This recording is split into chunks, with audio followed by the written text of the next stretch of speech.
The road into the trading post felt longer than it should have. The heat pressed down like a weight on my back, and the horse's hooves stirred little clouds of dust that glowed in the sunlight like faint ghosts. The desert had a way of stripping a man down to his bones, removing everything but the truth inside him. I thought I was just passing through, just another traveler in a land that no longer cared who came and went. But the world has its own way of dragging the past back up from the dirt.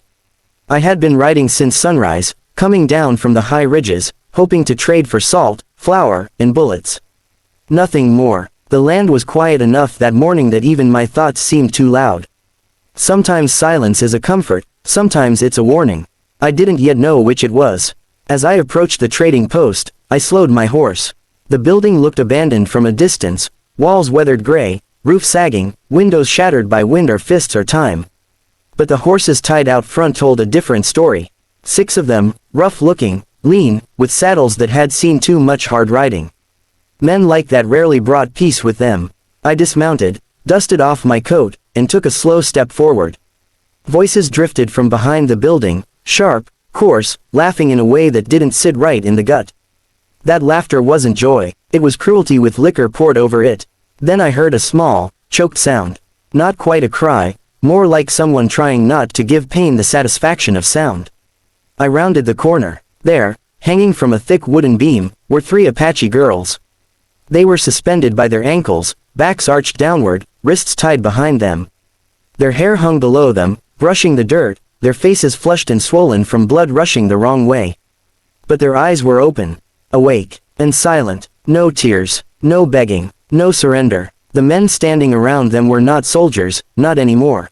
Their uniforms were mismatched, sleeves ripped, insignia torn or removed. Deserters. Men who had run from war but carried it inside them still. Their skin was burned dark by sun, their eyes pale and hollowed by too much violence left unfaced. One of them kicked dust at the girls and laughed as they flinched. Another swigged whiskey from a tin cup that had dents like bite marks. The one in charge sat in a chair leaning against the wall, boot propped on a barrel, hat tilted low. He had the look of someone who had forgotten long ago what human life meant. I walked toward them slowly, hands away from my gun, voice calm. "What's happening here?" The leader didn't look at me at first. He took another long drink, exhaled, then spoke with a voice that was almost bored. "Caught 'em trespassing past the ridge. Scouts, spies, killin' cattle, stealin' supplies. Could be anything. Doesn't matter much. We're sending them to Fort Holloway tomorrow. Let the officers decide what they're worth." Worth. That word hit like a fist. People aren't worth something. They are something. But I kept my voice steady. "You don't survive long out here by letting rage speak for you." "They look young," I said. The men laughed, a loud, ugly sound that scraped the air. The leader shrugged. "Old enough to learn their place." I looked at the girls again. The oldest couldn't have been more than 18. The youngest, maybe 13. All 3 of them were bruised along the shoulders and ribs from where they'd been handled, dragged, hung. But their eyes still had fire. Not the fire of anger. The fire of memory, of knowing who they were, even when the world tried to erase it. And then I saw it. On the arm of the oldest girl, just below the elbow. A tattoo. A small black sunburst with 4 spokes. My breath left my body. My heart stopped. The world tilted sideways. I had seen that symbol before. Years ago, I had been part of a scouting unit chasing out stolen cattle through Apache territory. A fight broke out, stupid, needless, a match struck in dry grass. I was thrown from my horse, hit my head, and woke with a bullet in my leg and the world spinning around me. I should have died. Any other soldier in my place would have been left to bleed out in dust. But a girl, just a child then, knelt beside me while warriors argued whether to finish me or move on. She had placed her hand on my wound, pressed it, looked the others in the eyes, and spoke words I didn't understand. Whatever she said, it saved me. She had that same tattoo. She saved my life. And now her kin were here, helpless, hanging like slaughtered deer. I stepped forward before my mind even formed a plan. Some things don't come from thought. They come from something deeper.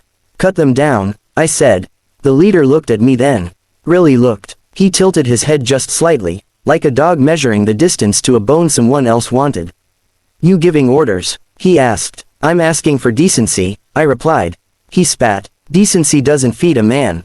I took a slow breath. My hand shook as I reached inside my coat, not for my gun, but for my coin pouch. I loosened the string and let the gold pieces spill into my palm. Sharper men than these had killed for less. I'll pay, I said. For their release. All of them. The men went quiet. The desert wind stilled. The sky seemed to hold its breath. Gold glinted in the sun like captured fire. The leader stood up. He walked toward me slowly, boots crunching gravel. He stopped just a foot away, staring into my eyes, searching for fear. Buy them, he repeated, tasting the word like poison. What kind of man tries to buy people? A man who won't let them die, I said. His jaw worked. His knuckles cracked. His eyes flicked to the tattoo. Something flickered in them, recognition or unease, I couldn't tell. Finally, he snatched the gold from my hand. All right, he said. Cut them down. The ropes were sliced. The girls fell hard. They didn't cry. The youngest tried to stand but her legs buckled. I caught her gently, lowering her to the ground. She looked up at me, expression guarded, like someone who had learned the world only gives kindness when it wants something back. The oldest girl's voice came out hoarse but strong enough to carry. We remember you, she said. My heart stopped again. She raised her arm, touched the tattoo. You were the dying soldier, she whispered. And the desert, the wind, the years, all folded into one single moment where past and present finally met. The air felt thinner as we stood there, the dust settling around us like slow, drifting ash.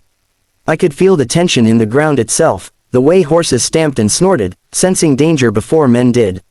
The girls leaned against the wooden post, catching their breath, their eyes shifting between me and the soldiers. They said they remembered me, but the weight of memory isn't always comfort. Sometimes it is a blade that cuts both ways. The leader of the deserters closed his hand around the gold and looked at it as though trying to decide whether it weighed more than blood.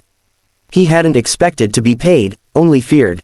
Men like him only respect violence or gain, and I had offered one to avoid the other. But things in the desert are never fixed, and safety is only a moment before the next storm. A low vibration trembled in the ground before we heard it. Hoofbeats, many of them, coming fast. The deserters shifted, stepping back into formation they barely remembered how to hold. Guns loosened in holsters, hands clenched on rifle stocks. The girls stiffened, exchanging glances I couldn't read. The oldest touched her tattoo again, not as a signal, but as a reminder. A promise, maybe, a vow. The youngest pressed her lips together, jaw tight, bruised but unbroken. I turned toward the horizon. Riders appeared over the ridge in a long dark line like a streak of shadow just beginning to fall. Their silhouettes grew clearer, 10, 12, maybe more, moving with discipline that wasn't drunken or sloppy. These were soldiers who hadn't abandoned the war in their hearts. Their horses moved with purpose, their uniforms were worn but intact. They rode like men who took orders or gave them. The deserters stiffened. The leader's smile died. The commander of the new group halted his horse at the edge of the yard. His coat was dusted white from the road, but the shape of rank still clung to him. He dismounted with the calm of someone who didn't need to draw his weapon to control a situation. "What's this?" he asked. His voice held no anger. No surprise, only calculation. The deserter leader stepped forward, too confident now that the girls were down and the gold was in his pocket. "Just securing prisoners for the fort, sir." Had a man interfere, but situations handled. The commander's eyes slid to me. Then to the girls. Then to the ropes still swaying from the beam. He walked closer, slowly, examining the scene not with emotion but with judgment. He noted their bruises, the cuts, the swelling in their faces. He noted the gold still pressed in the deserter's fist. But when his gaze reached the tattoo on the oldest girl's arm, something shifted. His expression didn't change, not really, but the air around him did. He knew that mark. He looked at the deserter leader. "You touched these girls." The leader hesitated. A breath, a flicker of nerves. They resisted, needed to be taught. The commander's voice interrupted without rising. "You touched them." The soldier swallowed. "Yes." The wind went still. When the commander spoke again, his voice was quieter than before, too quiet. "You fool." The deserters blinked, confused. "These are Dawn Circle," the commander said. "Not raiders, not thieves. They carry treaty protection." The leader laughed, nervous and ugly. "Treaty doesn't matter out here. Nobody honors that anymore." The commander turned his gaze onto him fully.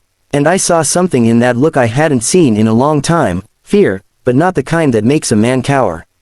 The kind that comes right before a storm breaks. The commander didn't reach for his gun. He didn't need to. His men dismounted in a smooth motion that came from drilled habit, not panic. Their hands moved, holsters clicked, rifles lowered but not fired. The decision had already been made. The deserters froze. They were outnumbered, outtrained, and now, out of excuses. The commander stepped toward me. "You freed them?" he asked. "Yes," I said. His eyes met mine. They did not hold gratitude. They held understanding. "Get them out of here," he said, "before the rest of the territory learns who they are." One of the deserters whispered, "Why does it matter? They're just..." The commander turned on him so sharply the man flinched. "They are from a tribe that once spared my life." "That spared his life," he said, nodding at me. "And more than that, they are under protection by oath. And if that oath is broken, the land will burn for it." The desert seemed to inhale, the heat tightening around us. The militia leader took one step back, then another. His gold looked suddenly worthless. No one fired. No one shouted. Violence hovered like a hawk's shadow overhead, but it did not strike. Not yet. I helped the three girls to their feet. The oldest steadied the youngest, her hand gentle but firm. The middle one scanned the soldiers. Every movement quiet and precise. Even exhausted, they carried dignity no rope could take. We left the trading post behind, moving slowly through the sand. I held the reins of my horse and the youngest leaned against me for balance. The sun was beginning to lower, turning the ground gold and red. Behind us, I didn't hear pursuit. But silence is not safety. Silence is only a memory of danger that hasn't chosen its next moment yet. We walked until the heat of the day softened into the first breath of twilight. When we finally stopped, they drank water from a canteen I passed carefully between them. It wasn't enough, but it was something. After a long time, the oldest spoke. "You remembered the mark," she said. "Yes," I answered. "And you remembered who we are." "Yes." The middle girl looked at me, her eyes dark as the desert night beginning to form overhead. "Few remember. Fewer honor. I didn't save you," I said quietly. "I repaid a debt." The oldest shook her head.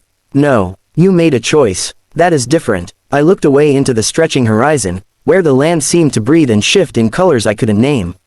"When I was young," I said, "I believed survival was everything. That staying alive made a man right. But the world has a way of keeping score. Every kindness or cruelty finds its way back."